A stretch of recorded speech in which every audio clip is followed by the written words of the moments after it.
Boniface Kariuki na kupigwa risasi. Tunaona akipigwa risasi pale. Ni kitu ambayo inatuzunisha kabisa. Accountability tayari imeanza kufanyika. Wale officers tayari wameshtakiwa kwa makosa ya kumua yule kijana. Tukiendelea kwa kesi ya Albert Ojwang, kesi ambayo iko kwa mind zetu kabisa. Hiyo ni kesi tayari pia iko kotini, na Independent Police Oversight Authority imepewa jukumu ya kusema kwamba wakipata kwamba kuna bado watu ambao wanatakana washtakiwe, watu wengine zaidi bado wanaendelea, hiyo ni independent decision ya IPOA. Manake sisi tunasimama kando. Na ningetaka nikumbushe Wakenya kwamba hata kwa hii safari ya reforms pia sisi tumetoka mbali. Hapo mbele ningepata kwamba jambo kama ile limetokea, sisi wenyewe na askari ndiye polisi yenyewe ndiye mwenye kushtakiwa ama ndio mshukiwa. Unapata kwamba polisi wenyewe ndio wanafanya ile investigations. Na kidogo ikaanza kuleta maneno ya kusema conflict of interest. Or watu wengine wanasema blue code of silence. Kwamba polisi wenyewe wanataka wanajizuia. Sasa hapo tulitoka. Na ni vizuri wakati tunakumbusha Wakenya kwamba hii safari ambayo tumekuwa na safari ya reforms, maybe people might feel a bit disillusioned, but lakini safari iko. Na tunasema kwamba sio event. Na kidogo mimi nitatoka kwa hii kazi. Na lakini ningetaka niangalie hata nyuma yangu wale ambao wanakuja kwamba hii jambo wanaichukulia vipi. Lazima tusonge mbele na lazima tuwe kwamba tulenge mbele kabisa. Kwa hivyo ile kutokuwa na imani katikati ya wananchi na polisi, ni kweli there's trust deficit. Lakini Wakenya wakumbuke moja, na kama kuna kitu ambacho labda tunaweza kosa ingine yote, we have only one country, we have only one national police service. Wakenya wenyewe lazima waelewe kwamba makosa ya wale wachache, na these are few elements, haitaturudisha nyuma. The majority of officers, they wake up each and every morning, day and night, they are walking these streets kuhakikisha kwamba Mkenya wa kawaida yuko safe. Wacha nikupatie mfano. Katika miaka 10 tu ambayo imepita, on average tumepoteza askari 600. Wale askari 600 in the last 10 years, meaning that every year tunapoteza on average tunapoteza vifo on the line of fire, in the execution of their duty in protecting this country. So inamaanisha kwamba kila siku, asubuhi, jioni, usiku, hii kazi ya kuchunga ama kulinda Wakenya ambayo inafanyika na inafanywa na majority of our good and diligent officers, ni jukumu, ni kazi ambayo sio kidogo. Ni utumishi kwa wote. Na tukiendelea hapo, ningetaka nieleze hivi. Wale ukiangalia sana zile sehemu kama kule border areas, pande za northeastern region, pande za Ramu, maneno ya terrorism, mambo kama yale ambayo tumekuwa nayo hapa zamani, ukiangalia vizuri imepungua. Ile kwamba bomb hapa, terrorism hapa, yale mambo kidogo yameenda chini. Na si kwamba wale magaidi kidogo walikuja wakasimama. Ama wakasema kwamba sasa tuachane na Kenya. Hapana. Ni kwa sababu ya jitihada, commitment, daily commitment and sacrifice ya security agents ambao tukanao kule kuhakikisha kwamba hii nchi inaendelea kuwa sawa, inaendelea kuwa salama. Hiyo ni kitu ambacho nataka kukumbusha Wakenya. Asante sana. Tumeona jitihada za polisi kushirikiana na raia katika hafla za kijamii, michezo, jadala. Na jana pia tukaona maafisa wengine wa polisi wakipea waandishi wa habari mlo, chai, boflo ya mkate kabisa, na wale waandamanaji wengine. Huenda hii ikawa ni njia ambayo nyinyi mnajaribu kuwaletanisha pamoja wananchi na polisi. Bila shaka. Mwanzo ningetaka niseme hivi, nilizungumzia kuhusu silos, that is station youth liaison officers. Hiyo ni jitihada moja. Tumekuwa na mambo kama sporting activities. Tumekuwa na zile kongamano ya kati ya polisi na jamii, na kwa mipango yetu ambayo tayari tumeanza kuweka murwa na maridadi kabisa, tunasema kwamba kwa ile station area ambao wananchi wanakuwa served, kunakuwa na at least kama hata imeenda chini vipi, at least once in a month unapata kwamba mkuu wa kitu anakutana na wananchi wa ile sehemu. This is part of enhanced community policing. Hapo pia na ningetaka nieleze wananchi kwamba commanders wamepewa jukumu na wamepewa uhakikisha kwamba they also try to think outside the box. They also try to devise systems and ways ya kuhakikisha kwamba wanahudumia wananchi kwa njia mbadala, na tukisonga hivyo tutapata kwamba utakuwa na ile mshikamano na ushirikiano kati ya police officers na wananchi. Ni hatua zipi zimechukuliwa kuhakikisha polisi wanaelewa haki za waandamanaji na wanazingatia maadili wakati wa operesheni kama ile ya jana? Maana hapa kumekuwa na kizungumkuti.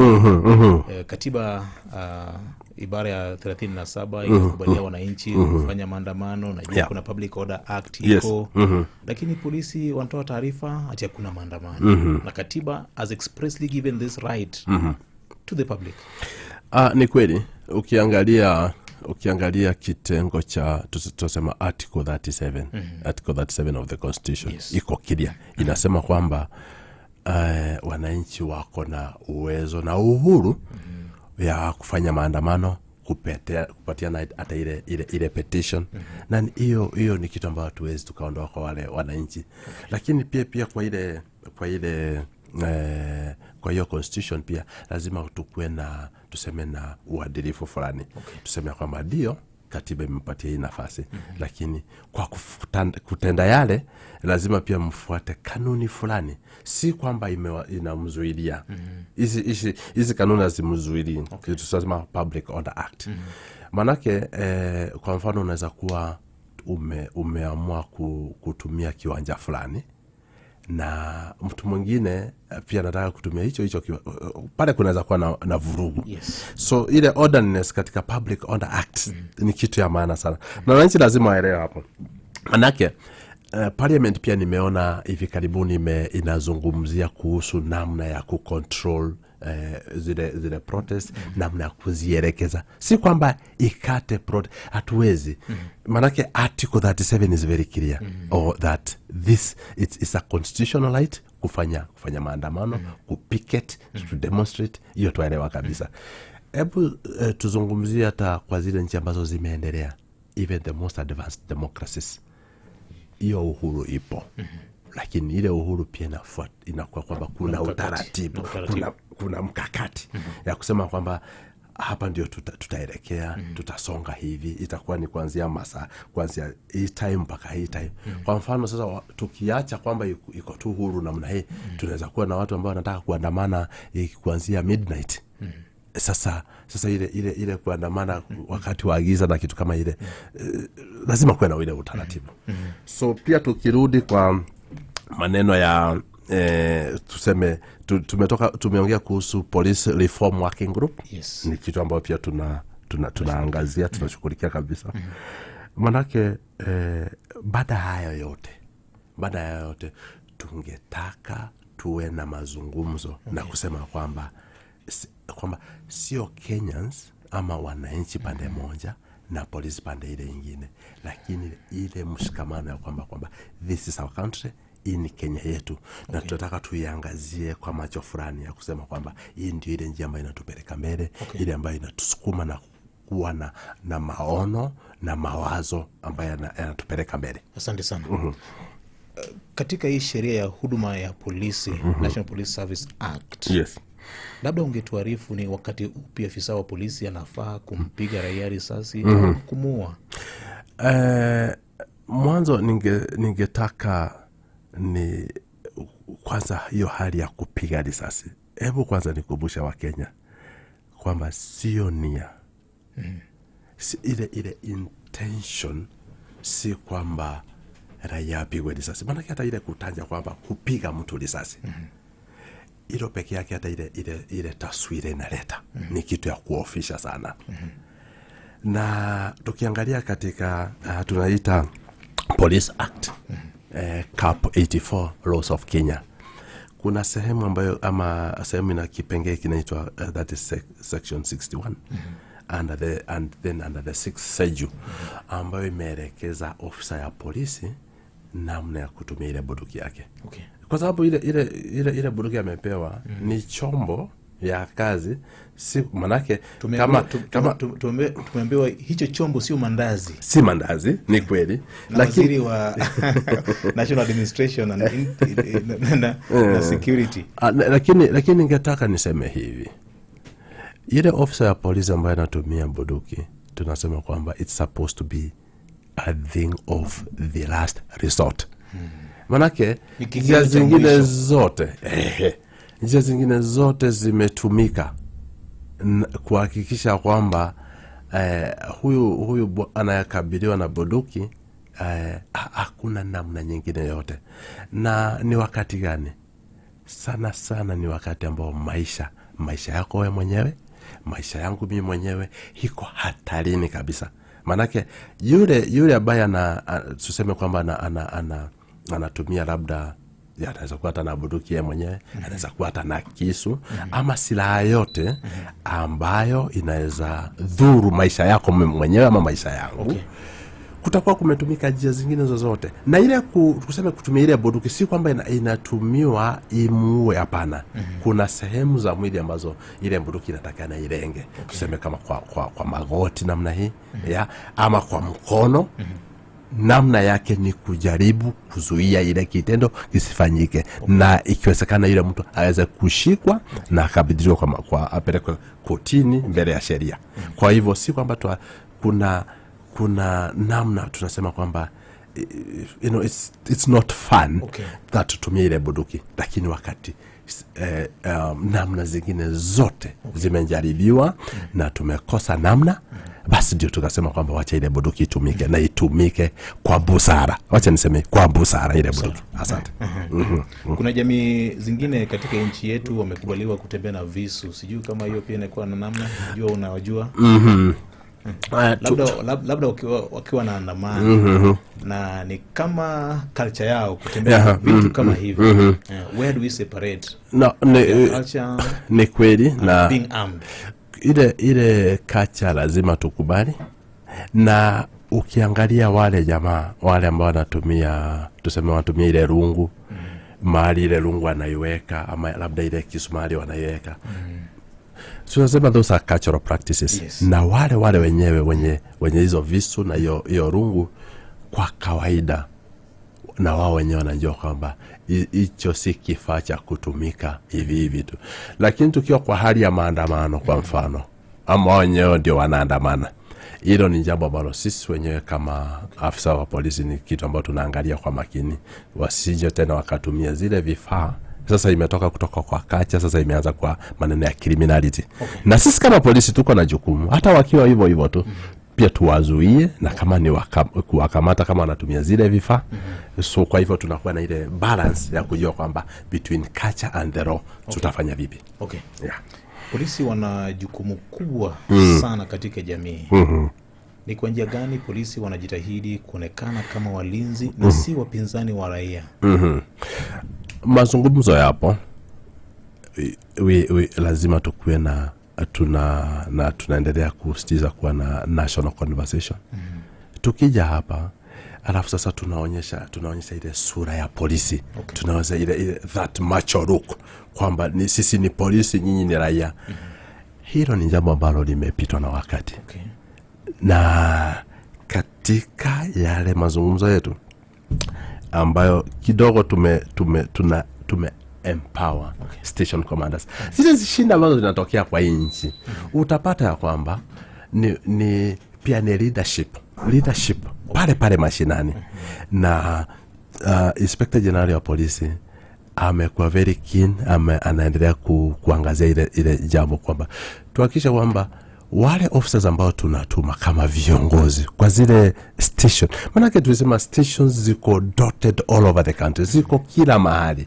Kwa hivyo wale officers ambao tunatuma lazima kwanza ni watu wako na maadili, wako na wako na ile tusema leadership, na anaweza ongoza si officers wake peke yake, lakini wananchi, kuitana baraza mara kwa mara. Si lazima tungojee kwamba wakati kumetokea vurugu ama wakati kumetokea maneno uhalifu fulani ndio officers wanaita wale wananchi. Hapana, kuwa na mazungumzo ya ana na mara kwa mara ni kitu ambayo iko kwa sheria zetu, na wale officers wakubwa wa stations wako na hiyo jukumu, na wale OCPDs kuhakikisha kwamba hilo inafuatiliwa. Tukifanya vile tutakuwa kwamba tunaleta ile confidence, tunaleta ile trust, tuna build ile trust, na tunahakikisha kwamba mwananchi ako na haki, mwananchi anahudumiwa vile inavyopasa. Ningetaka kupatia mfano mmoja labda nikimalizia kwa hiyo swala ya kuleta wananchi pamoja. Mimi mwenyewe nimeserve county, the beautiful county of Siaya. Mimi nimekuwa pale. Nilikaa kule zaidi ya miaka 2.5. Na jambo moja ambalo nilifanya, nilihakikisha kwamba imefanyika, ni kuhakikisha every police station, kama ni Ugenya kule juu, kama ni Game Police pale Game Police Station, tukiwa pale Yala, tukiwa kama ni mahali yote Siaya Police Station, tunahakikisha kwamba kuna namba ambayo ni emergency number kwa kila kituo. Na tunaipeana wakati tunaenda kwa baraza, tunasema kwamba mkiwa na shinda, hii namba iko na yule mtu anaitwa duty officer. Na kama duty officer hapatikani, kuna mtu anaitwa OCS. Kuna kuwa na hiyo mikakati ya kuleta jamii pamoja.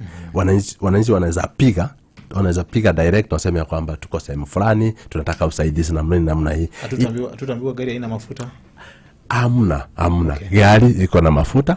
Gari zipo. Na mahali hatuna gari, stations zenyewe zinasaidiana. Maana si kila station kwa sasa iko na gari, lakini tunasema ile initiative ya kusema kwamba kama mtu yuko mahali fulani, tunaangalia ni gari gani iko mahali fulani na nani anaweza respond kwa maneno kama hayo. Thank you. Tumeshuhudia visa vya polisi anampiga mwingine risasi, na nyingine ilifanyika katika kaunti ya Siaya kabisa. How do you handle this? Of course kuna masuala ya mental illnesses na kadhalika katika huduma ya polisi. Mwanzo kabisa ni kitu ya kuhuzunisha sana. Ni kitu ambayo ilileta ile mahali, ni mahali inaitwa, najua hiyo sehemu inaitwa Ngia. Na niliweza hata kuzungumza na ofisa kutoka kwa kile kituo. Maana nakwambia mimi mwenyewe nimekuwa kwa ile kaunti. Nilipiga simu moja kwa moja kutaka kujua kunaendaje. Inakuwaje kwamba mdogo amepiga mkubwa wa kituo katika ile post inaitwa Ngia Police Post. Ni huzuni sana, na ningetaka nichukulie hii jambo kama sio police officers peke yake. Saizi nchi na inapitia mambo makubwa sana, na si Kenya peke yake, ni ulimwengu mzima. Issues ya mental health kama vile umetanja. Ningetaka niseme hivi, kwa kila siku, kila wiki on average, kwa sababu mimi niko kwa ile mtandao wa security ya polisi, tuko na watu wanajitoa uhai, suicide, especially men. Unapata kwamba on average you have 20 people, watu 20 ambao wanajitia kitanzi kila wiki. Inaonyesha nini? Kwamba sisi kama jamii tuko na swala la mental health ambayo inatusumbua. Na katika kitengo cha polisi, Inspector General amekuwa kwa mstari wa mbele kuhakikisha kwamba maneno ya mental health, we have a department called counseling and chaplaincy, ambayo na imetumwa si Nairobi peke yake ama miji mikubwa, hapana, kwa kila county. Kumetumwa officers ambao ni experts ya kuhakikisha kwamba mara kwa mara wanaangalia wale officers wetu, wanatembea na tunaulizana maswali, na kuna kwa na sessions ya kubuild confidence, mental wellness and mental growth.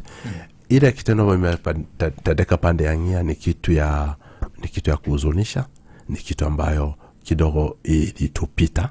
Na kwa jamii pia mambo kama hayo unapata kwamba hata kwa familia unapata kuna mtu ameamuka, kuna mtu amechukua panga, unasikia ameumiza mwingine na ile panga ameua.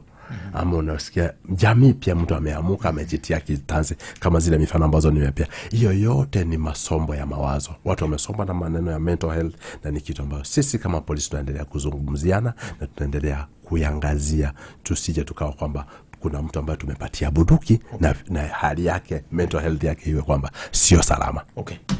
Kumekuwa na visa vya watu kutekwa nyara na polisi, wamelaumiwa sana kwa kubwa. Je, ni kweli na ni kwa nini maafisa wa usalama wanatumia mbinu kama hii katika Kenya ya sasa?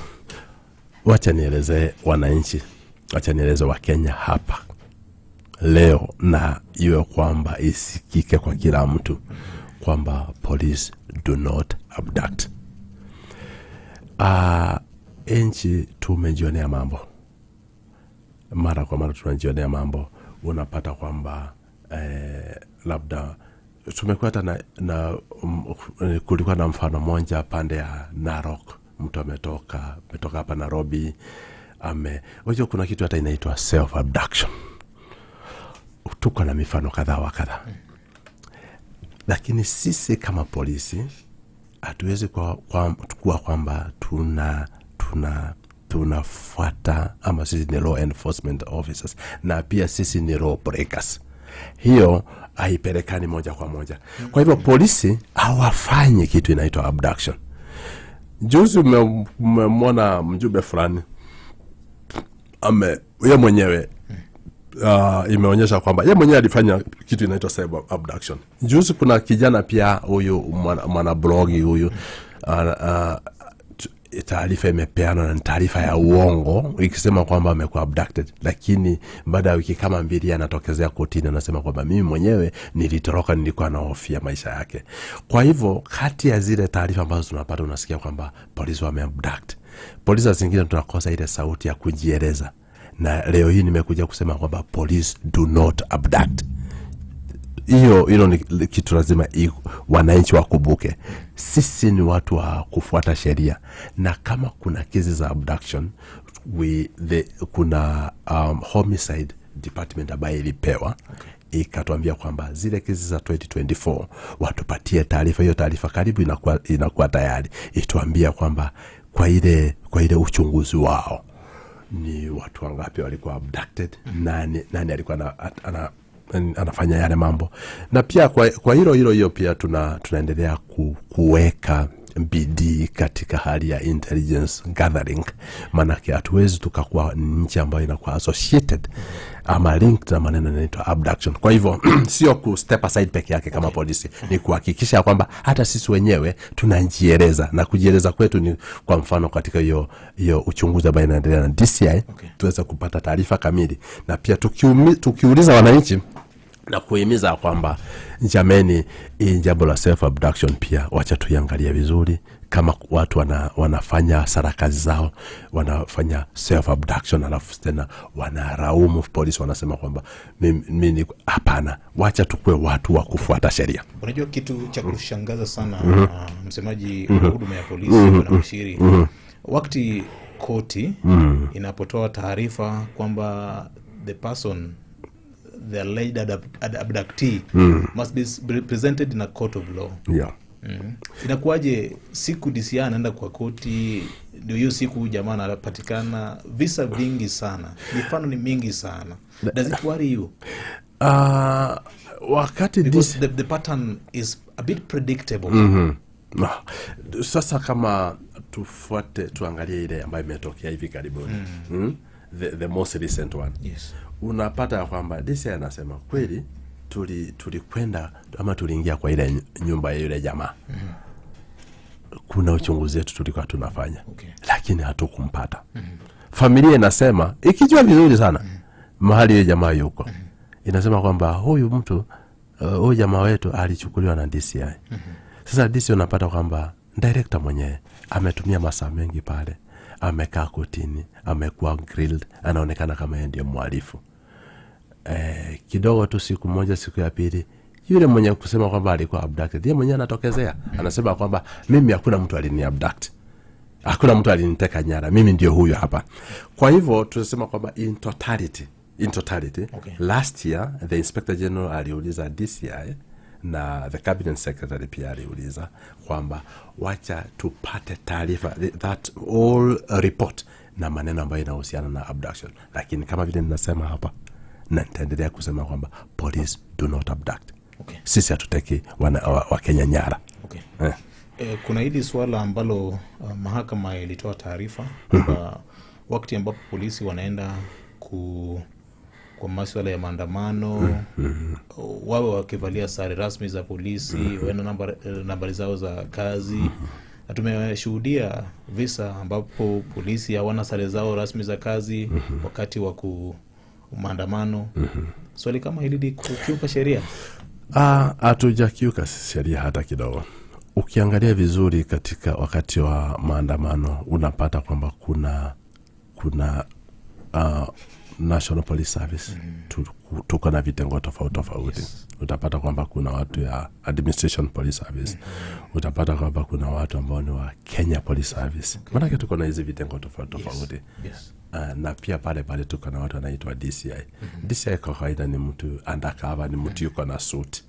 Kwa hivyo sisi hatujakiuka sheria yote. Okay. Na katika ile kufuatilia maandamano tunahakikisha kwamba yule mtu ambaye anahusika, kwa mfano ile kijana ambaye yule officers ambao walipiga yule Boniface wanaonekana hadharani na unaweza identify useme ndio huyo hapa, na hatua inachukuliwa vizuri kabisa. Watu wa DCI kwa kawaida uniform. Okay. Yeah. So ni wale undercover. Do we need them? Do we need the DCI? Okay. Swali ni tunahitaji watu ya DCI. Wako na majukumu yao, lakini yote hayo, na ningetaka nikumbusha wa Kenya, iwe ni katika muundo ama katika hali ya sheria. We cannot be law breakers. Lazima we have to work within the constitution. Okay. Lazima. Jana tukashuhudia wakiwa na zile magari zao maalum za Subaru ambazo ziko na number plate. Hilo ni katika ile utendaji kazi wao. Wako na, tuseme kwamba wako na code of operation. Yeah, kuna ile code of operation. Na wakati hawa officers wetu wanatoka nje, si kwamba they are not accountable, they are accountable. Hilo ni jambo ambalo Wakenya wanasahau. Okay. Ile gari yote ambayo inatoka nje, hii ni gari ambayo ni taxpayer. Ile namna ya kutenda kazi pia ni kitu ambayo inaangaziwa.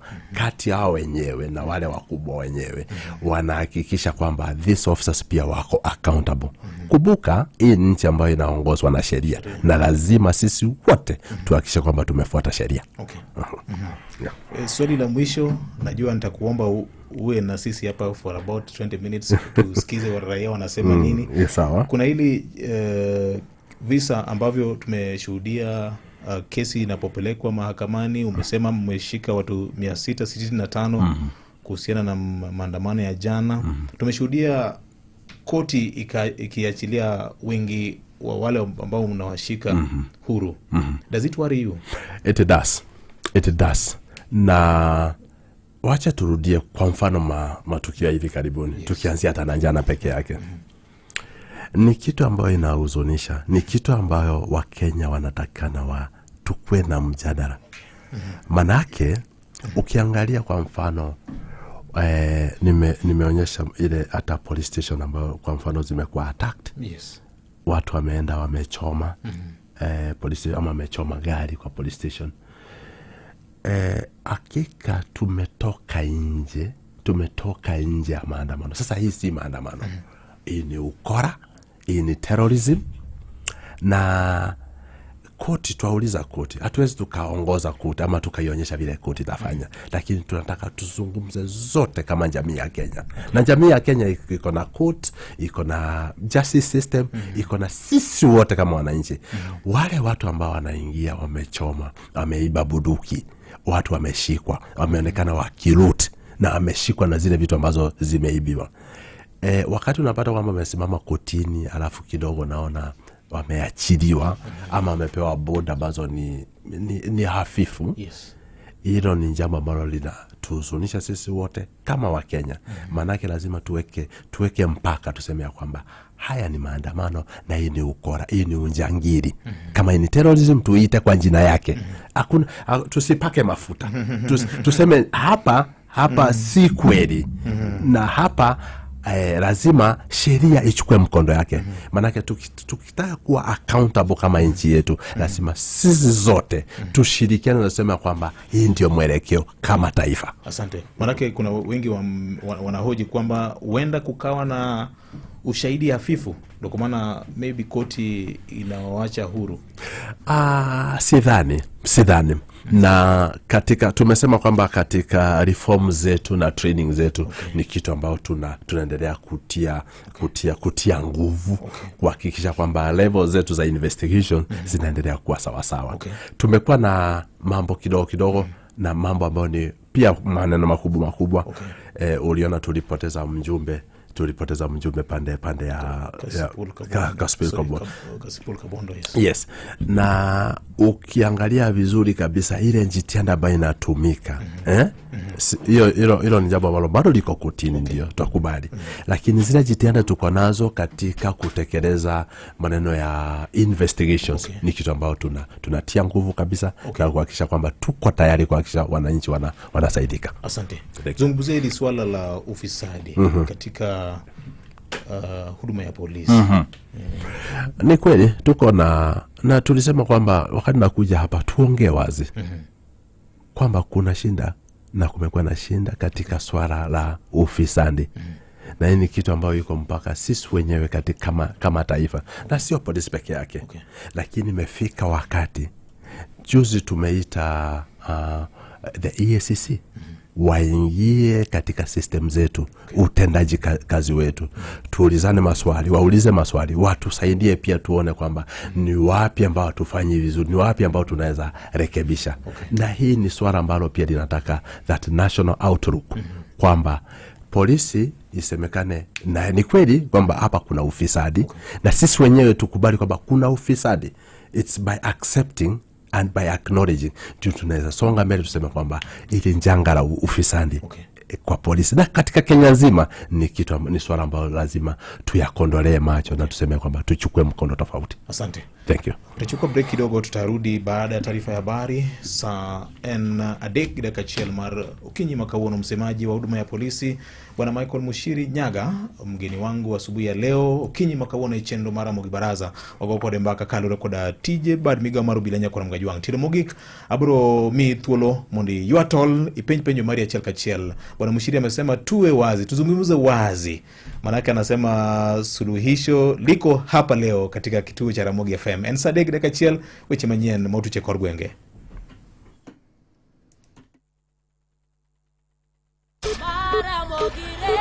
Matuche kor gwenge gi Vincent Otieno.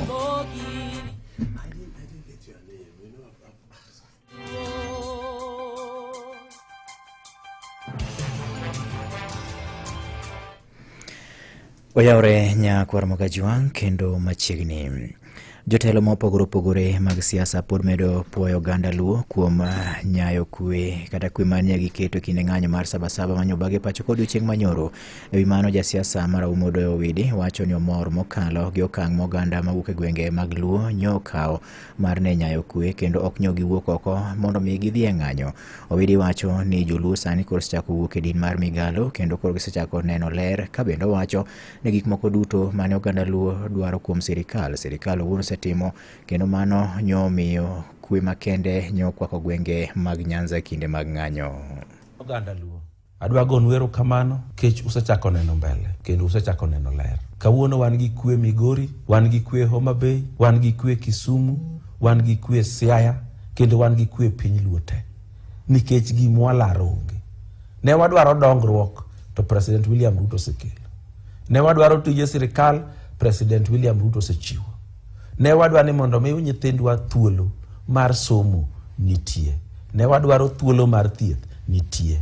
Ne wadwaro ni mondo kembni mag sirikal mondo los ohala, mondo sirikal be obed gi mwandu minyalo ritgo piny, mano nitie. Odoyo kata kamano ne oparo na oganda Luo historia machien mar loch Kenyatta, bendo wacho ni ne onge ber mane oganda Luo yudo. Owidi ne odhi nyime ka olero ni gima inyalo par goro jatend piny mokwongo en mana yo mabende notamo godo Jaramogi donjo e tend piny Kenya. Owacho bende ni oganda mawuok e gwenge mag Kenya madiere ok mor ka ng'at ma ok wuok e gwenggi ema nie loch, ka koro lero ni joluo onego bed donjo e lweny ma ok margi. Gima dwa paronu ni e ndalo moro e Kenya ka notiwa gi President Jomo Kenyatta. Ere gik mane wayudo ma wanyalo kwano? Gima wanyalo paro en ni ne gichoko bura ni Jaluo Jaramogi Oginga Odinga ok nyal kawo bang' Kenyatta. Mane gima duong' mwaparo higni gi te. Ka Moi nodonje pap, gimoro nochakore ni liberation. Ma party ka party mane iloso, kata manotam ni ok losi, ne gin mana mar liberation. Ka Moi nowuok e loch, ma Kibaki nodonjo, parties mag liberation norumo. Ng'anyo ka sirikal okoso norumo. Gorruok gi sirikal norumo. To kane koro Jalang'o chako donjo, nyaka Martha Karua okaw party ne mane iluongo ni Flower oloko ni Liberation Party. Parties te moganda Kikuyu loso gin Liberation. Tiende ni Kikuyu ong'e ni gin nie Kenya. Maka ng'ato mok gin emane loch, to mano gin e jela gitimo liberation.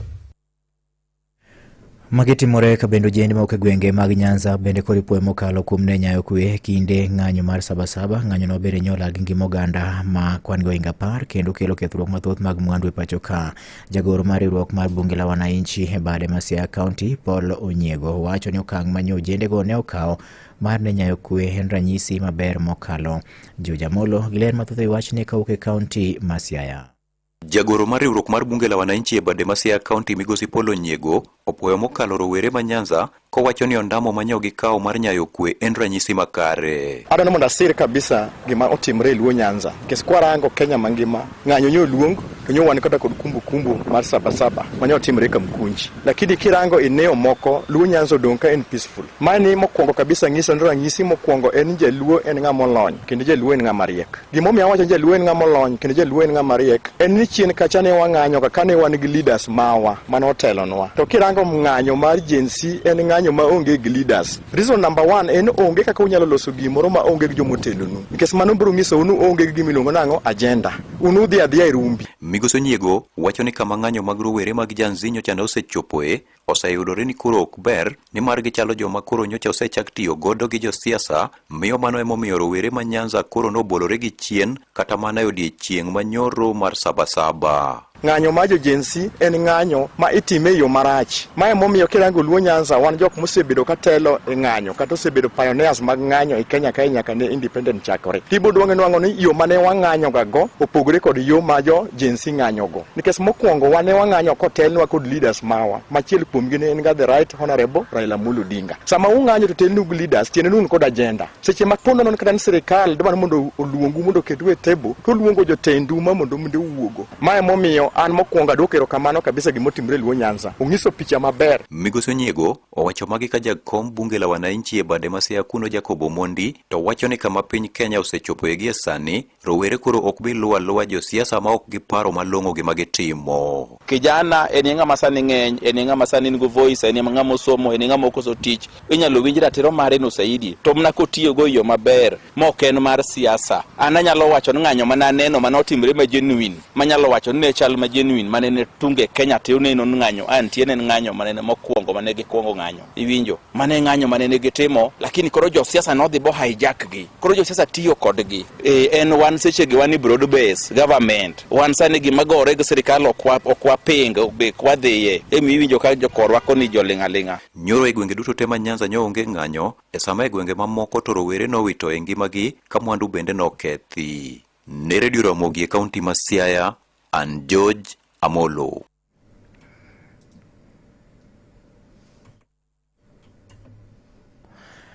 Komachielo nyakora Mogajwang'e ni paro mopogore medo wuok e kaunti Mombasa bang' kane obila ne orocho chenro mag ng'anyo mar Sabasaba bende ne ichan tim e boma Mombasa odiochieng' manyoro. Ka bende moko kuom rowere wacho ni rocho ng'anyo makamano ne en ataro mar chike. Pacho kaka bende jomoko to ne pako obila kuom ne kawo thuolo mar ketho ng'anyo makamano magiwacho ni ne nyalo kelo kuo kaachiel kod kethruok mag mwandu.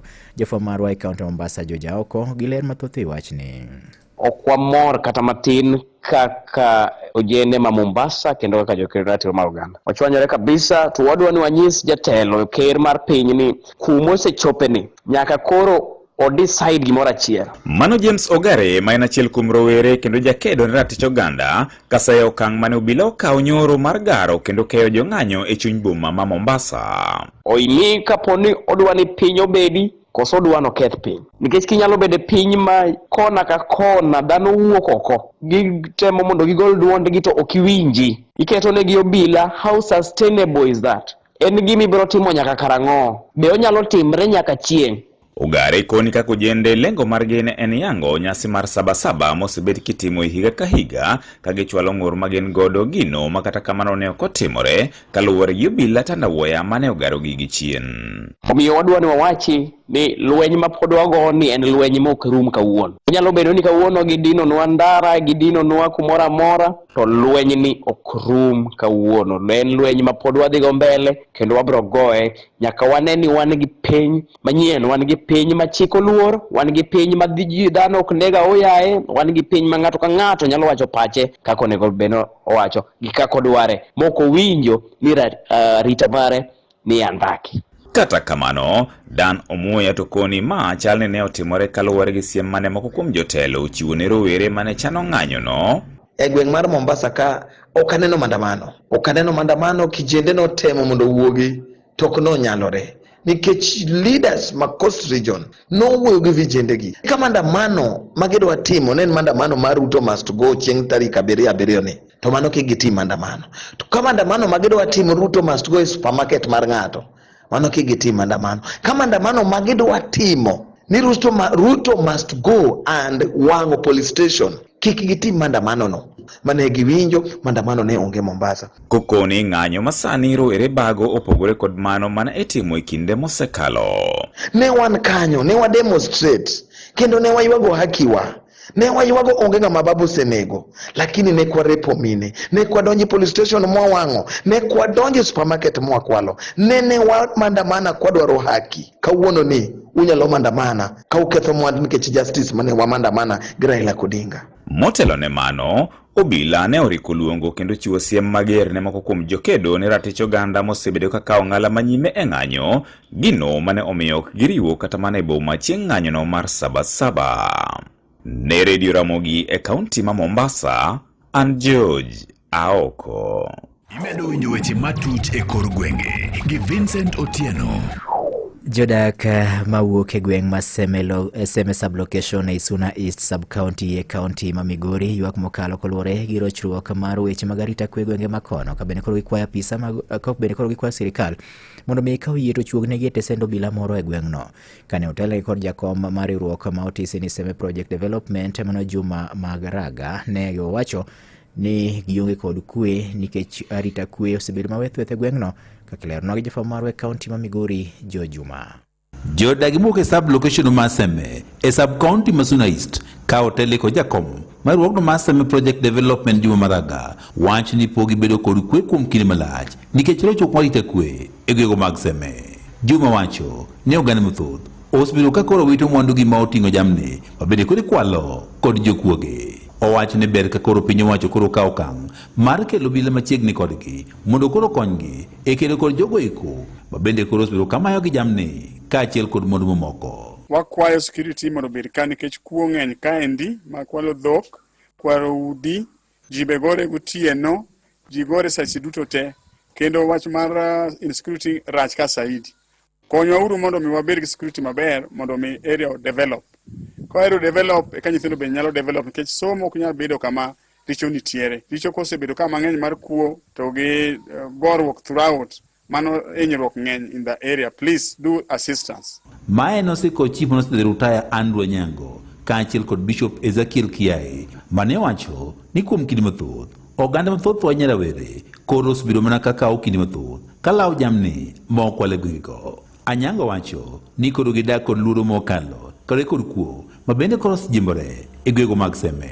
Sani en tich lawo dhok e mwatimo. To e seche milawo dhok ka ing'e ni kiny to koro maendeleo onge nikech joma nyalo dhi kata e puothe koro onge nikech joma nolawo dhok. Koro ne wakwayo ne kane ber sirikal okelnwa askeche thidhna kae ni mondo dagie permanent. Nikech ok wanyal bedo mana ni kwadwaro joma konyo to wadhi oyani ni ema wadhi dwaro askari to koro kaka ok oyani to gwedhi ni madok yude askari. Mano chandruok malich mokadho. Konywa uru yawa. Bishop Kiai wacho bedo ro chumo rite kwe koro sun mathoth e gwego mag Seme koro stiro chenro mag dongruok mopogore opogore e gwengego. We want to thank our Assistant Chief Milika. She has a vision and we are praying that all things to go well. We are in peace in the border of Luo and Masai. We are okay. we need development. Jodak Maseme gime ko dwaro mondo koro piny owacho koro ger ne jalup chief manyien Maseme apis mondo koro chenro go mocholo ne oganda koro bed mayot. Wabende ka waseme sub location ka ne wan kod kwayo nikech waseyudo assistant chief kan tiere bende ne wagombo ni mondo med office ogerne kama wanyalo yude ka otiye kendo ji nyalo yudo kama ginyalo time meeting moro nikech mana mibiro miyo wabedo kod tegno e thidhena kama wantiere SMS sub location kanyo. Ne Nyakalondo mar Moiko ke kaunti ma Migori an Jo Juma. Imedo winjo weche matut e kor gwenge gi Vincent Otieno. Nyakwar Mgajwang gi lipot mar Jo Juma koke kaunti ma Migori mochope giko mar miwech manyien kane gin mago ma otuche kor gwenge. Tudri gi Nyakalondo ne ka ngoromo sa 7 mar biro yudo thuolo kendo mar yudo wech manyien adimba. Kao kamano sa 4 sa 5 gi sa 6 wech manyien machuok nyinga Vincent Otieno. Magone matuche kor gwenge gi Vincent Otieno.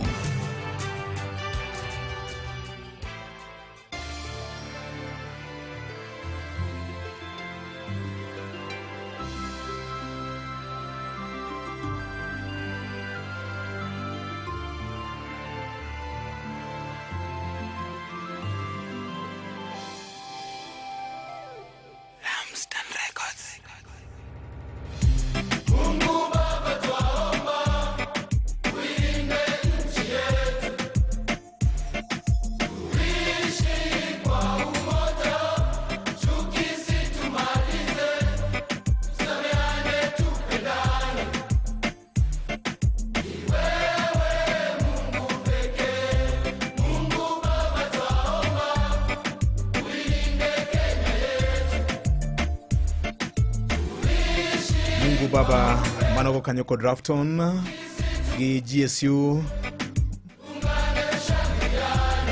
tuungane kwa pamoja. Umoja ni nguvu, utengano ni udhaifu. Umoja kati ya raia na polisi. Msemaji wa huduma ya polisi Bwana Michael Mushiri Nyaga, mgeni wangu katika kituo cha Ramogi FM Mukinyi Makawono Nyakwara Mgajwang. Mungu Baba leo amenipatia Kiswahili kidogo tu. Wacha pia mimi hata niweze kuzungumza Kiswahili. Nyakwara Mgajwang, inyalo you are told number N Airtel nona birio adeka deko chiko ochiko nono na deka Safaricom nona birio ario nono chiko abiri abiro. Kinyalo penje gi dho Swayo well and good, kinyalo penje gi dho Ngere well and good, kinyalo penjo kata gi dho Luo well and good. Nyakwara Mgajwang mago tebro chopo e yo mowinjore. Kuna mwandishi wa habari hapa amekusabahi anaitwa Olojanak. Wow. Mosna wendo ni Jaloso Elo Obilam. He's a polished man. We were with him as speakers during the May 3rd World Press Freedom Day in Nairobi. Wow. And we agreed on follow-up engagement between his office and NPS and the media through KCA. Thank you. I lost his contact. Please share with me again so that I can reconnect with him. Of course, I'll take your contact and I'll share with Olojanak. He's going to get it. Yes. I know him. Yes. Thank you. Asante sana. Maramogi. Mr. Morning. Morning. This is Nyakatolo. Nyakatolo, karibu. I've only got 2 questions. One. Yes. I've just heard him saying they don't abduct people. But just 1 month ago, the case of Ojwang, you see, they abducted Ojwang and not only abducting him, they abducted him and killed him. Now, why is he denying his abduct? The second question. Jana tuliona Subaru mingi hapo Kitengela. Wakiwa na mbio za kazi sana. Anaweza kutuambia who are they? Na kama pengine walikuwa polisi. Mbona walikuwa wamecover their faces with the mask? Thank you. Sawa, asante. Maramogi. Hello, Victor. Oya, ore. Yeah, good morning. Good morning, karibu. Eric Onyango Bora. Eric, karibu. I've got one question. Chenye najua ni police ni protect. Ni protection wananchi. Mbona askari akishika mwananchi wa kawaida, wengine wanapotea, hawajawahi patikana. Sasa kufanya uchunguzi, mara wanasema wao wakushika mtu, wakushika particular person, na huyo mtu anapotea kabisa. Na pale huko wananchi waliona ni askari alifanya nini, alifanya arrest. Ya pili, halo, uko hewani, endelea. Pale huko ndani police station, haifai polisi apige mtu. Bora tu mtu akubali polisi amekuja amekubali wanaenda kwa station. Mbona ukienda huko ama kwa njia ama kwa gari unapigwa mpaka unaumizwa kwa sababu gani? Thank you. Kwa ngona kwa. Asante.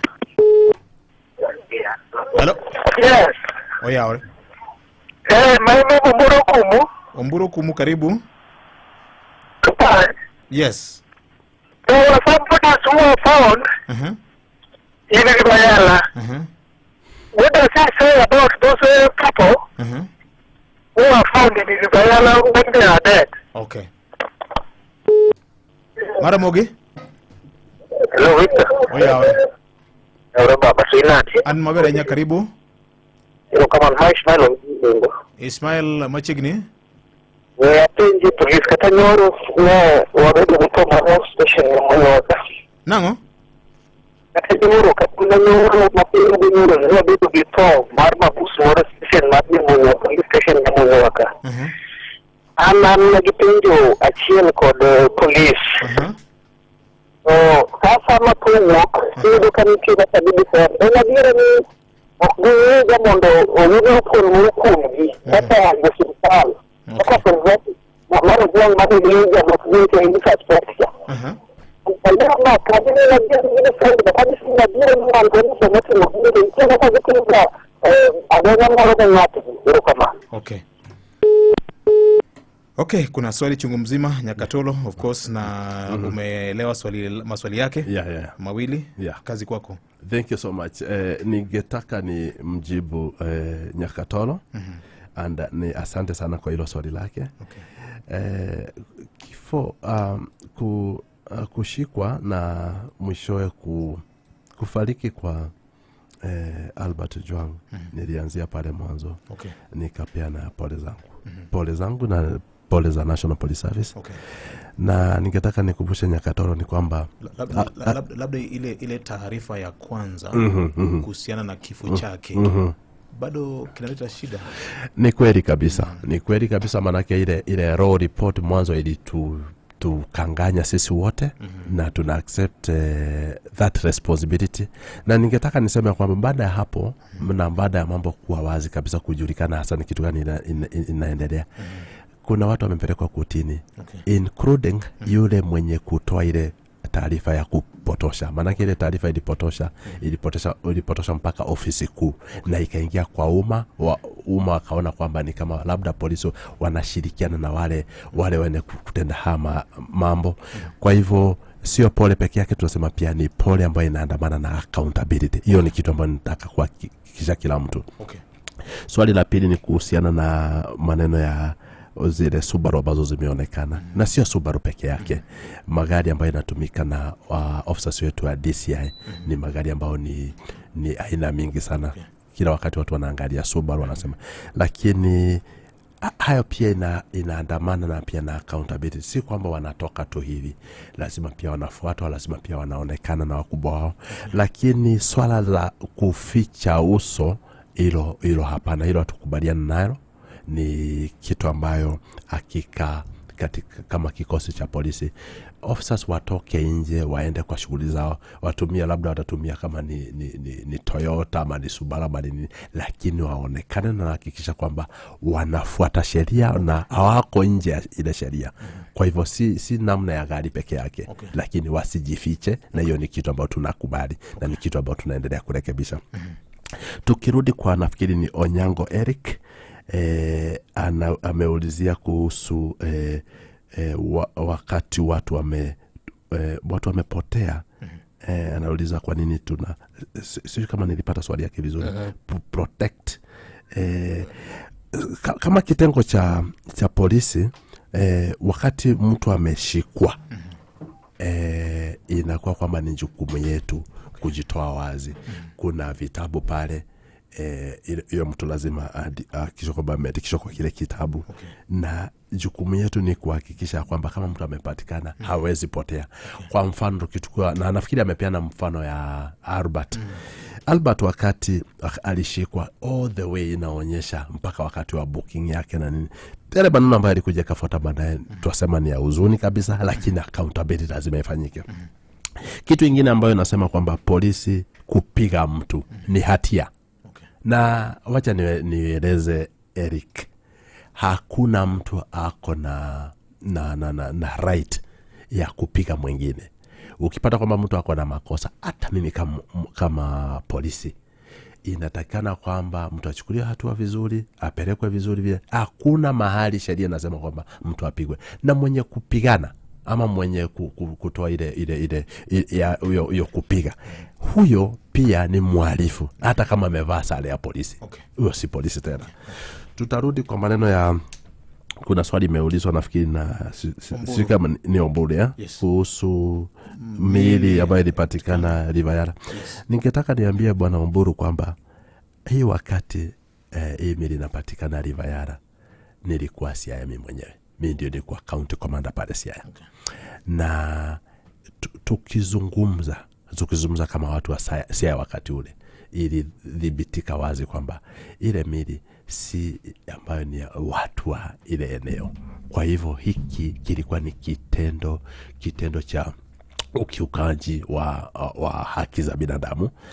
Manake itakuwaje mwili imetembea labda kutoka sijui Kakamega huko, Kakamega huko ikuja mpaka itokee Rivayara ingia mpaka kwa lake huko? Ni upotovu na ni ukiukaji wa haki za binadamu.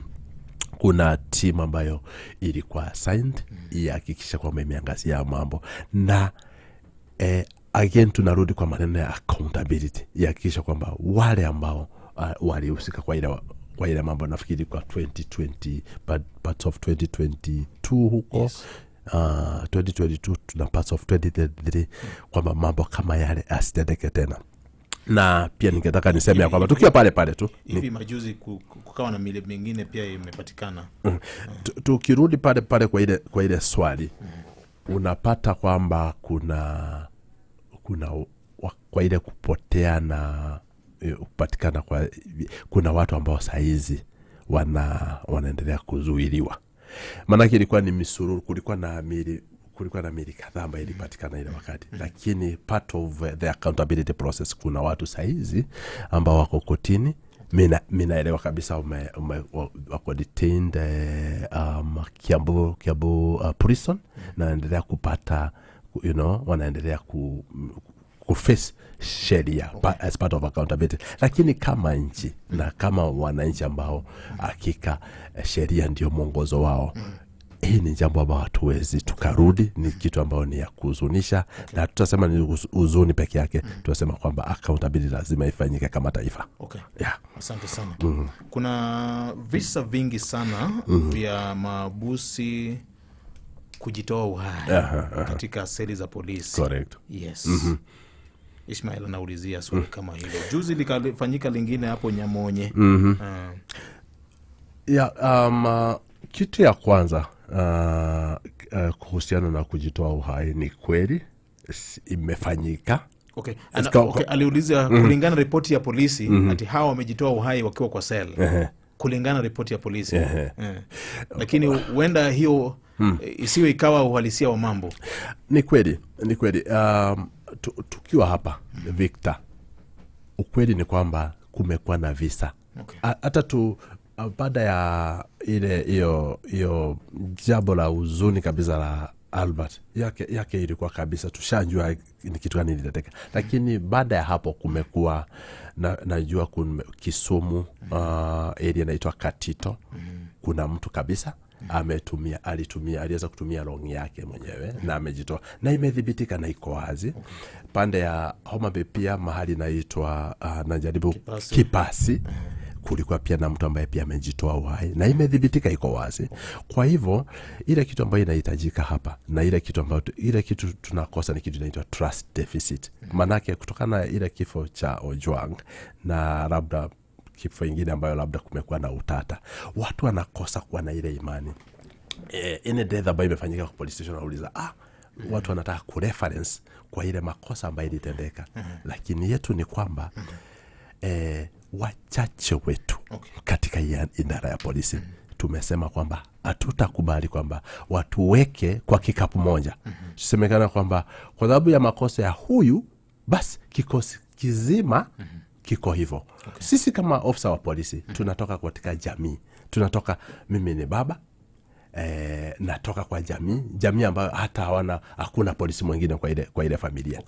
Lakini wakati natoka hapa nikienda nyumbani, naenda napatana na mamangu, naenda napatana na babangu, naenda napatana na jamii yangu na maono yao, ama wakati tunazungumza na kuketi, we belong to communities. We belong to the same families. Kwa hivyo si kwamba nikiwa polisi mimi ni special, ama mimi nimeundwa kivingine tofauti kabisa na wewe Victor. Hapana. Ile kitu tunasema kwamba ni accountability.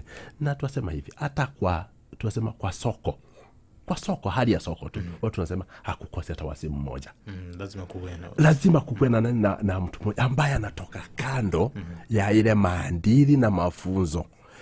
Tukirudi hata kwa maneno ya makanisa, unapata kwamba kwa makanisa pale, hata wale wahubiri, wale wakubwa, unapata kwamba kuna maneno iko wakati mmoja tumesoma daktari amenajisi yule mgonjwa kwa ile hospitali yake. Sasa vituko ziko, mwalimu ambayo tumepelekea mtoto wetu afunze, anakosa ile trust, anaingilia ile mtoto mambo yako. So kwa hivyo sisi kama polisi tutaendelea kuwa accountable kama Wakenya wengine wote, na sisi pia tuwauliza Wakenya, jameni, tupatie nafasi. Where we are wrong tunasema ndio we are wrong, now it must be punished. Lakini wananchi pia tunawauliza kwa hekima kabisa, na nyinyi tafadhalini tendeni polisi haki. Manake si zote ambao tuko hivyo, wachache ndio kidogo wametuharibia jina, na accountability lazima kuwe. Asante.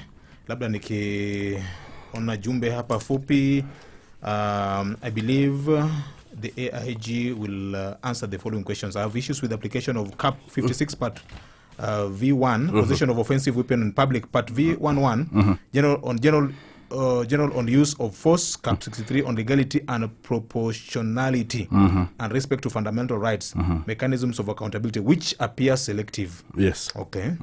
Anaulizia swali kama hilo, unajua? Yeah. The same DCI were out in a convoy of Subarus and shooting in estates yesterday. Can the AIG respond to this? Your Kiswahili is very good. You are good in your job. You set the bar too high. Asante sana. Kama madunga yenya. Mano Agripa Onguka from Mawego. Iro kama na yenya. Yaore makajumo yaore ayenya. Gechi maungi number plates, zile magari ambayo yako na number plates bado inaleta tatanishi sana. It's good that the police should now be using marked vehicles during any protest, so that we separate them from goons. Kwa sababu anasema huenda siku moja wanaraia wanaweza umiza polisi bure kabisa, wakidhania hao ni goons. Right. Okay. Kuna mwingine hapa anasema, which code of conduct does the police use in roads because they only take Kenya shillings 1,000 per public service vehicle and doesn't check the worthiness of the vehicles? Number 2 is about the services of the police. If you inform some of them about those creating tension in the society, i.e. thieves, they only feed with the same reported people in the table and life of the reporter remains in agony. Is this part of their training? Why would they dispatch vehicles without fuel, and this fuel is always not less than 5,000 shillings? Are the police officers tax collectors, or how should we call them? Because simple matters, they exaggerate to some who doesn't understand their rights and mint money from them. Is this what they are trained to do? Anonymous is asking. Yes. Okay. Kuna mwingine hapa, Kevin, can you please ask him about the issue of Brian Odhiambo, the boy who was abducted from Nakuru, allegedly by Kenya Wildlife Services, according to his mother's report. The mother of the boy who was allegedly abducted. VOJ, it's good that the spokesperson has highlighted issues. Indeed, ukiwa na shida, the only place that you can find solace is the police station and the church, not even parliament. Yeah. We need to build trust between the two entities, the public and the police. Thank This you is so the right much. time. Thank you so much. Reforms in the police service are not instantaneous. It is work in progress. Thank you so much. This is Vicarious Otieno from Siaya. I want to thank him so much. He says that you are very good police commander at your helm in Siaya County. Thank you so much. Anaosema hapa usiurudi. Tutazungumza hiyo. Okay. Thank you. Ben Kennedy anaulizia polisi wako na shida moja tu. Wakati mwingine they don't allow you to express yourself. Yes. Sijui kama hiyo ni training ya kiganjo. No, it's not. Okay. Utajibu maswali hayo. Thank you so much indeed. Wacha nianzie na mahali ya Brian Odhiambo. Yes. Ishi ya Brian Odhiambo Nakuru. Sahizi vile tunazungumza, kuna officers ambao wameshikwa. Okay. Wa KWS. Brian Odhiambo's case Lake Nakuru ni jambo ambalo hakika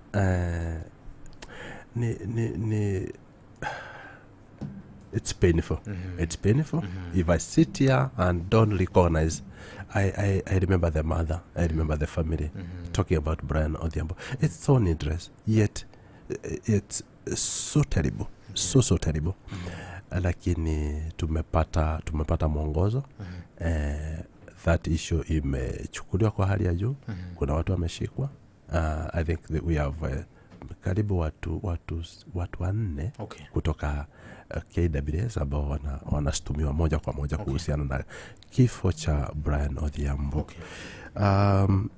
Criminals working hand in hand with the police at the expense of a common person. Hilo twasema hapana, haiwezekani. Na ningetaka niulize wananchi wakati wanapata kwamba haki haitendeki kwa zile sehemu ndogo, kwa zile posts ama stations, kuna forum ya ku-escalate kusema kwamba hapa haki mimi sioni ikitendeka, both in email, in written, in letter form, even in personal presentation. Na ni kitu ambayo hata mimi mwenyewe nikiwasiana mali yote ambayo nimekuwa tunaambia kwamba if I'm not serving the common person, whom am I serving? Whom am I there for? Kwa hivyo there's no question of at criminals they are collaborating with the police at the expense of an innocent person. Unapata ile innocent person sana unapata kwamba yeye ndiye anaumizwa. Hilo si kukemea peke yake, lakini tuauliza also for accountability. Na wananchi, because of the powers, Kenyans are very intelligent. The powers that they have, not to just sit there and say this is it, imefika mwisho. Hapana, kuna other avenues. Kumekuwa na issue ya PSV na kuchukua 1,000 shillings. It's a shame. It's a shame. We also use our roads. Tunapita, tunaona yale mambo sasa zingine mimi niko kwa matatu. Unashangaa ni mazungumzo gani naendelea hapa. Na kwa zile reform agenda yetu, including haijafanyika, inviting the EACC itself to first look at us. Wanja saa zingine tukiwa tumeketi Victor, ukiwa kwa ile mboma yako labda kuna kasoro fulani pale ndani, labda wewe mwenyewe you don't even recognize, ama unaona kama ni kitu ya kawaida. Hapana.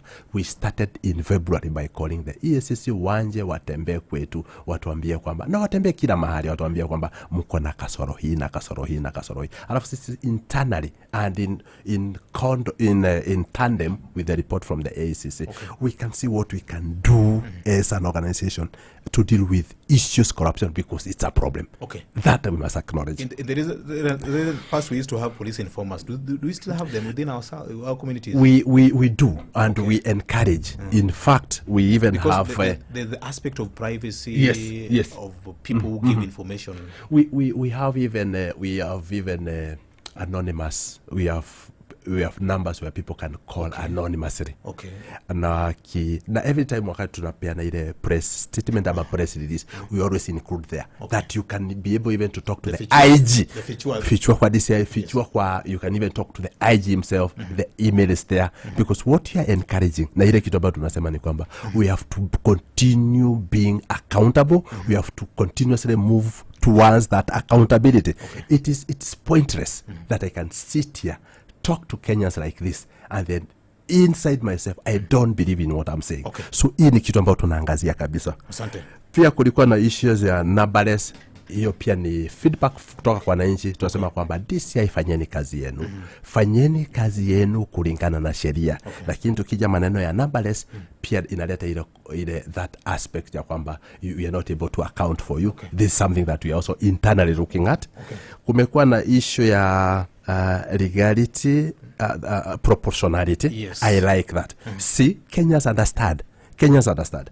Wakati police officer ametoka nje, wakati ako na ile buduki, issue of legality and proportionality. Manake by proportion tunasema kwamba Victor amefanya makosa gani. Ile hatua inatakana ichukuliwe kwa kiwango gani. Na these are issues of not just personal intelligence but also intensified training. We're talking about human rights training. This is something that we are keenly embarking on to ensure that even the police officers themselves, as they step out of that police station, they have not just the knowledge but also the right capacity and attitude to serve the people in the correct way. Because we talk about using a hammer to kill a mosquito.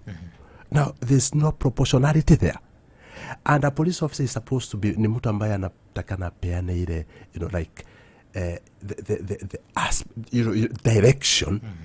Training yake inatakana kuwa kwamba asiweze kufanya makosa because there's no referee. Ni kama referee. Referee anasema is it a penalty or not a penalty. Kwa hivyo issue ya proportionality and legality, I really like this. And I know Kenyans are continuing to be more informed. Kenyans are so knowledgeable. We need to tap in knowledge, this togetherness, and say this is exactly what we want to go and the direction we want to move as a country. I don't know whether there are still other questions that you noted down that you need to respond to. Nafikiri kidogo na ni kama tumemaliza labda kama kuna kitu. The officer is indeed a true definition of police officers we intend to have in the country. How I wish he was the final decision maker. Tungekuwa mbali sana. Thank you for that compliment. Mheshimiwa Tony Otheo, MC Arojo Ward, Homa Bay County. Thank you. Anasema hivyo. Asante sana. Labda kuna hili swali la teknolojia katika huduma ya polisi. Kweli. Katika the ongoing police reforms, tumesema digitization of the occurrence book. Ukipeana taarifa yake, si kwamba itakuwa ni ile kitabu ambayo kidogo mara sijui unaweza futa ama ile taarifa inaweza potea. When it's digitalized, tunasema kwamba internet does not forget.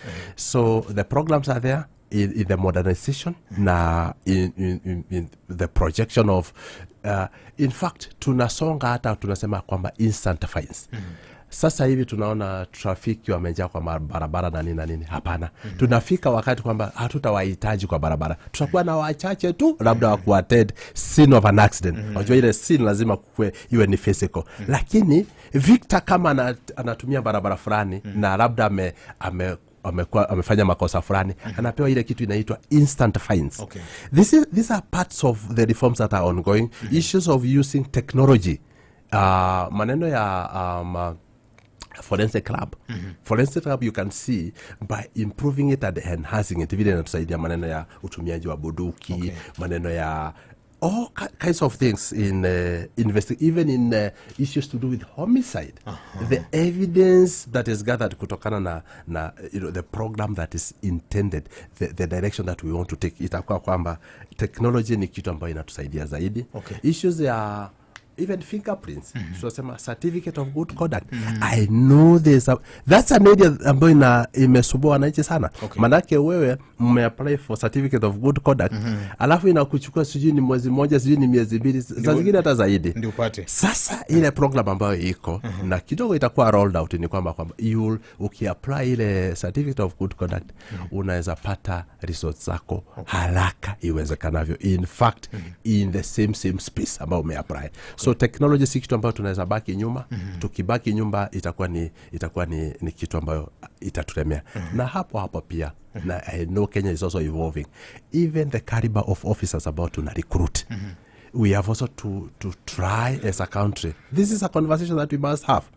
Manake wakati mwingi watu wananiambia sasa, wewe msemaji wa polisi, nasikia kuna recruitment yanja, na niko na mtoto hapa.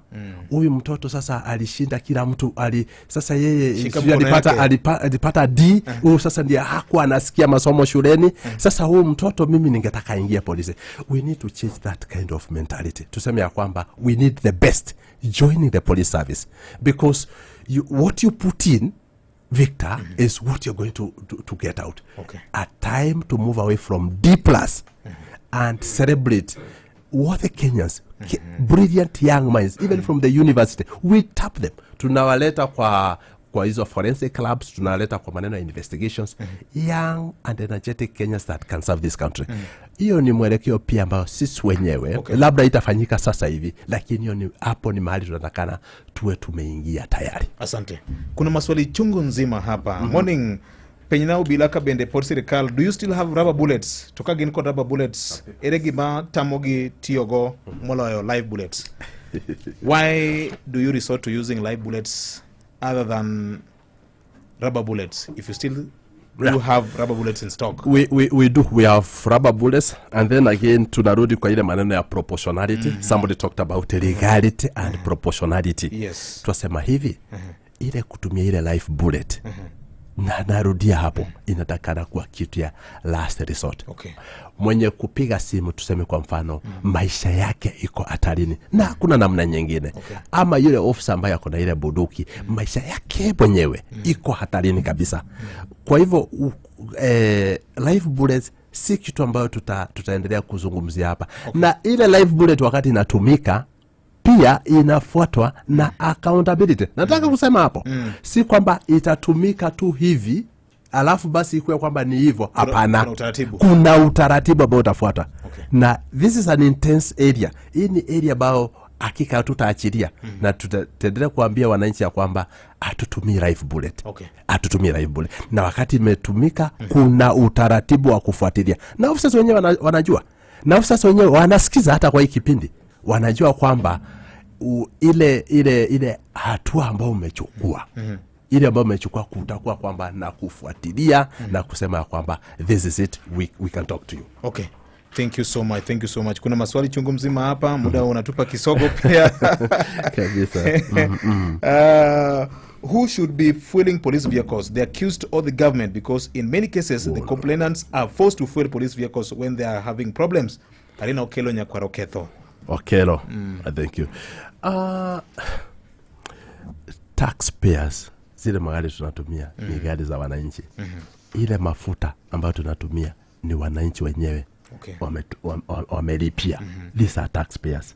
Kwa hivyo ikitokea njambo kwamba officers wanaulizwa wananchi wakati wanapiga ripoti wanaulizwa kuhusu mafuta ya kuweka kwa ile gari, aibu kubwa sana. Na tusema hivi, yule mtu ambaye anaitishwa mafuta, kuna utaratibu ya kufuatilia hilo swali, kuhakikisha kwamba kitu kama kile akitokei tena.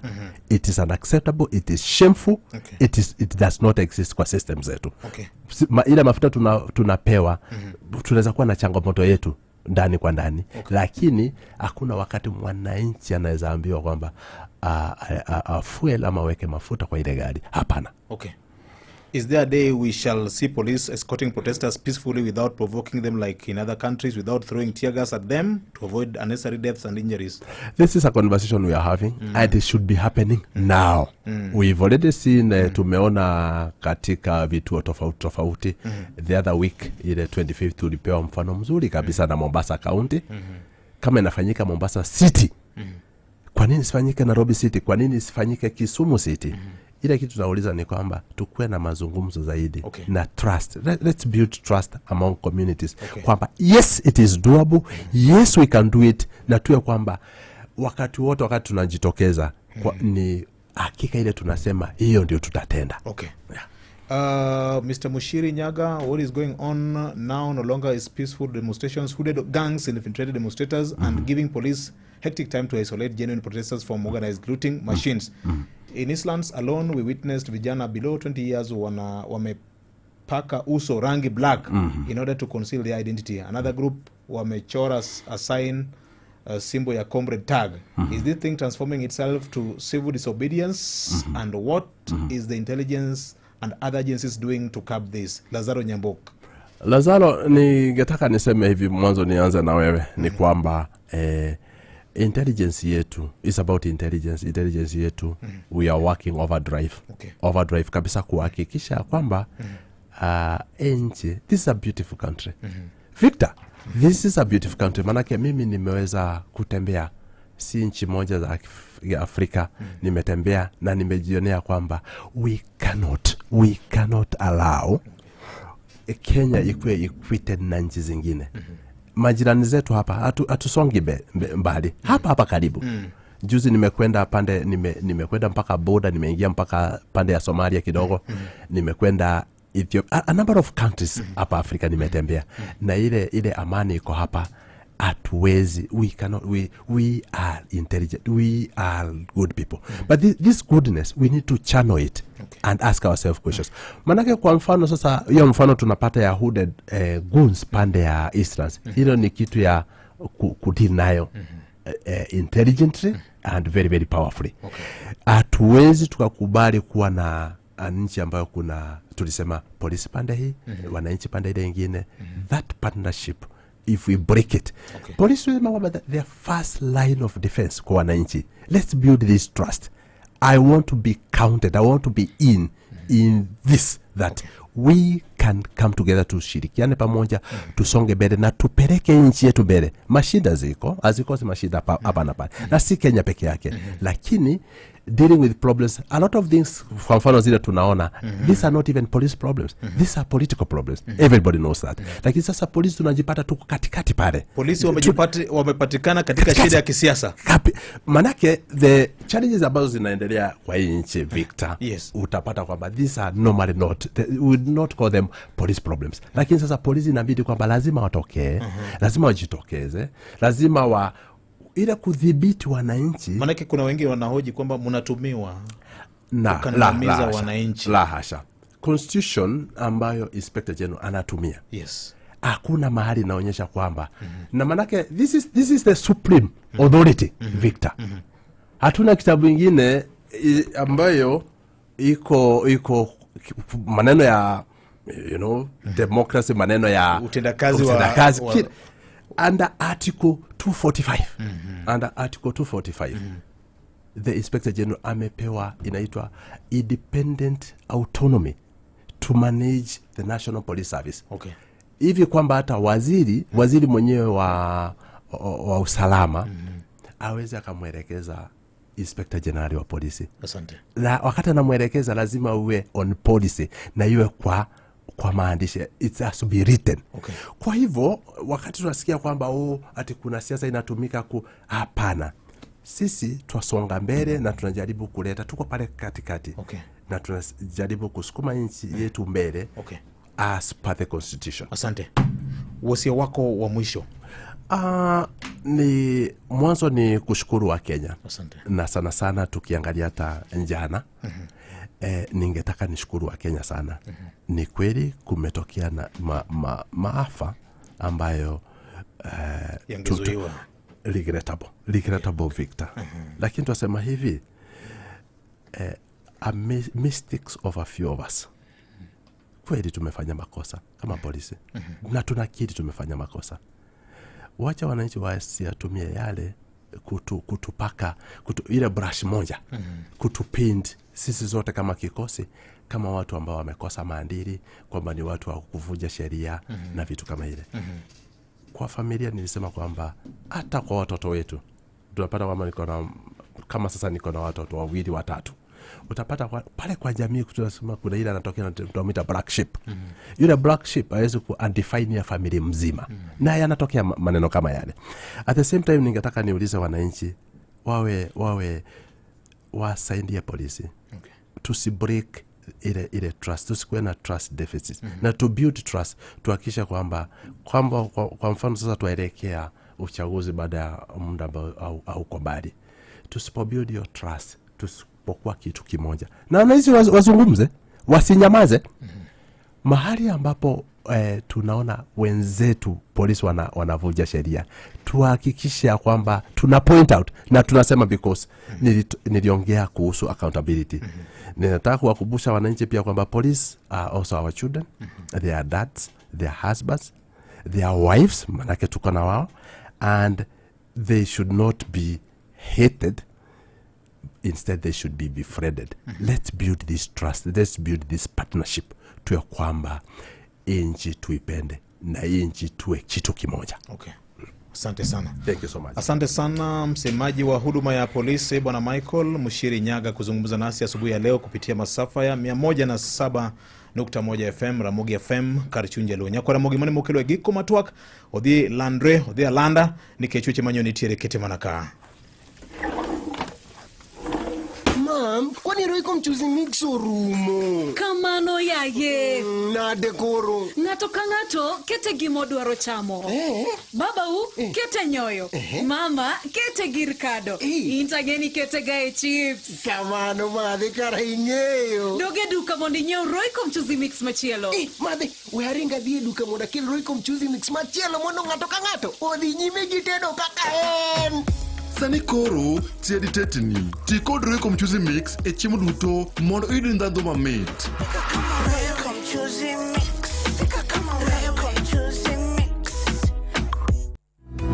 Jawinjo kocha kore chieng' tarik 5 nyaka tarik 14 dwe mar 7 higani. Migawo mar thieth biro chako ayanga chenro mar chiwo chenjo ne nyithindo matindo kaka yo makende mar geng'o tuoche kamoting'o adhola mar ich, aruodhi gi tuoche mamoko ma inyalo geng'i kokalo kuom chenjo. Chenro ni endi geto mar neno ni nyithindo ma higni e kind 4 nyaka 9 obiro yudo chenjo makamae nono ma onge chudo mora mora. E kinde gogogo nyithindo ma higni e kind 9 nyaka 14 bende biro yudo chenjo makare e wi tuo mar typhoid, kama chenjo ni ibiro bed kichiwo e ute thieth mag piny owacho, sikunde, chirni kod kuonde mamoko ma jopiny romoe mantiere machiegni kodi. Warit nyithindwa kanyakla kendo wanene gi yudo chenjo makama. Ote ni okelni gi migawo ma ochung'ne weche mag thieth kaachiel gi riwruok mar UNICEF.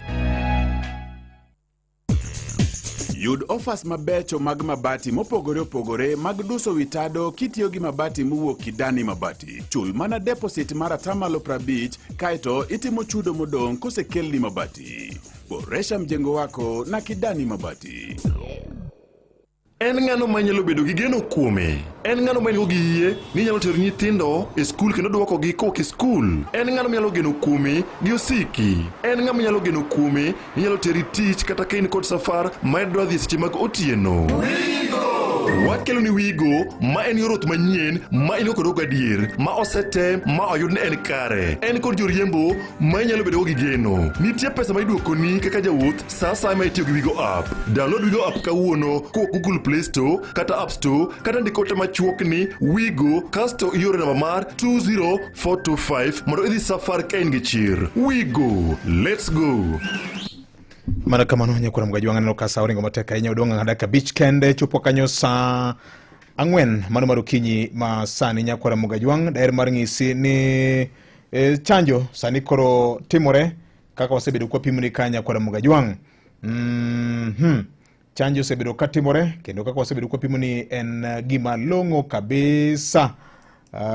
Idongo ni TCV mano makonyowa e wach mar typhoid cha. Wase wuoye, wase puonjore nyakwara Mugajwang to wiki kwil ni typhoid ingeni okelo pek miwuoro ndi. Chigni jo Kenya malao 1,109 yudo cases gi higa ka higa. Wae ndiko thoe maromo 1,600 kokalo kuom tuo mar typhoid ni mano kokao lure kod pim mar higa mar 2021. Ikele kod kudni miluongo ni Salmonella typhi ma bende landore kokalo kuom tiyo kod pi ma olil kanyakla kod pi ma sambo timo minyaga, chamo chiemo ma bende otimo minyaga, kaachiel kod bende koso rito alwora marwa nyakwara Mugajwang. To wanyalo geng'e, wachwak pi, wathiedhe, luok lweti kinde ka kinde gi sabun gi pi kapok ichiemo, tok chiemo kata kisedhi kar konyruok kacha. Uthegri gi weche mag nyiewo chiemo helu ma ok ing'eyo kaka oted gi nyakwara Mugajwang. To sani wantie kod typhoid conjugate vaccine TCV en single dose nyakwara Mugajwang. Ober na nyithindo te mar dweche 6 kaachiel kod nyithindo bende ma bende dhi nyime kod yudo chanjo ni e Kenya mangima. Koro kaskori mondo thuolo ma kamano kik weyi oko. Abro ng'isi wach mar measles rubella. Radio Ramogi Karchuja. Let me say love one another. What can you do? Say not love one another. Me say serve one another. What can you do? Say not serve each other. We are the leaders of today. We are the kings of today. We are the princes and the queens of now. We are the one that the Lord has chosen. Yes, we are the one with the power today. Yes.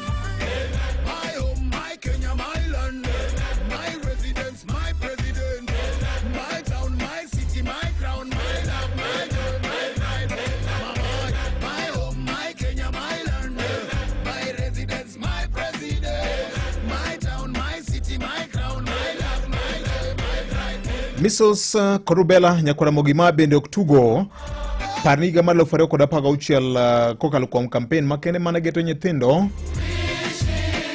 ne okitumaino ne mar miyogi rateke mag dendgi manyalo garo gi chien tuo ne Nyakwara Mogajwang. Miso ni en tuo malandre mapiyo ndi kendo nyalo kelo kit chandruok mapek. Onyalo ketho nyaka obwongo mar nyathi kata kelo tho mar nyathi. Ang'o ma onego tim? Yud dos mokwongo kaka nyathini dweche 9. Kama endi chanjo mabende biro konyo nyithiwa mar bedo kod ageng'a gerite maber ahinya ne tuo ni. Par ni chanjo sani koro yudo nono maonge chudo moro amora Nyakwara Mogajwang. Wanyalo geng'o landruok mar tuo mar measles kata ng'iewo kaachiel kod rubella mana ka nyathini oyudo chanjo. Chanjo itime Kenya kama ngima titime nono Nyakwara Mogajwang maonge chudo moro amora. Koro nyaka wachiw nyithiwa migi chanjo ni.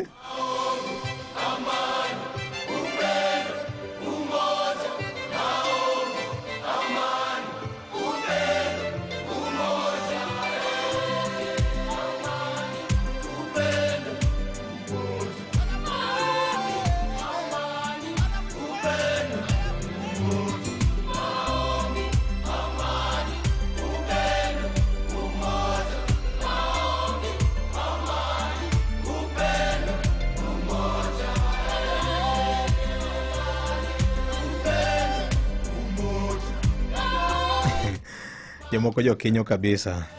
Ni mano kaka Kiswahili kawuono do wiyo lewi ndi. Jelo dongo.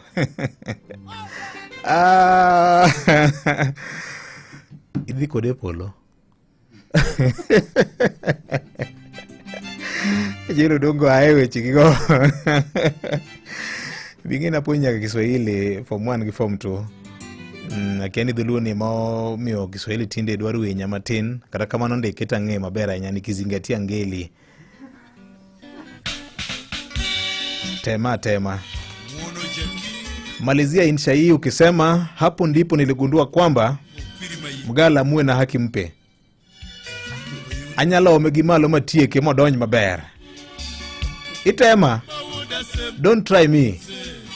Is your head handsome?